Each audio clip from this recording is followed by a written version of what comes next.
అందరికీ నమస్తే అండి. Welcome to pre summer camp day 1 activity. పిల్లల యొక్క హాలిస్టిక్ డెవలప్మెంట్లో ఫిజికల్ డెవలప్మెంట్ అనేది మొదటి సోపానం. ఫిజికల్ డెవలప్మెంట్ అంటే పిల్లల్లో ఉండేటువంటి అవయవాలన్నీ కూడా సరైన రీతిలో డెవలప్ అవ్వడం. ఈ ఫిజికల్ డెవలప్మెంట్ అనేది 2 రకాలుగా జరుగుతుంది. ఒకటి స్థూల కండరాల అభివృద్ధి, సెకండ్ వన్ సూక్ష్మ కండరాల అభివృద్ధి. ఈరోజు స్థూల కండరాల అభివృద్ధిలో భాగంగా మనం చేయించాల్సిన కృత్యాలు తెలుసుకుందాం. ముందుగా ఒక థ్రెడ్ తీసుకుని స్ట్రైట్ లైన్లో అమర్చి దానిపై పిల్లల్ని నడిపించాలి. పిల్లల తలపై ఏదైనా ఒక చిన్న వస్తువును ఉంచి మరలా అదే లైన్పై నడిపించడం.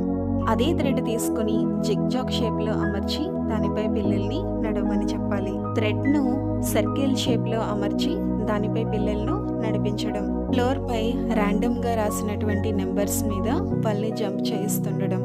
ఇలాంటి యాక్టివిటీస్ అన్నీ కూడా రెగ్యులర్గా చేయించడం ద్వారా పిల్లల యొక్క స్థూల కండరాలు అనేవి చక్కగా అభివృద్ధి చెందుతాయి.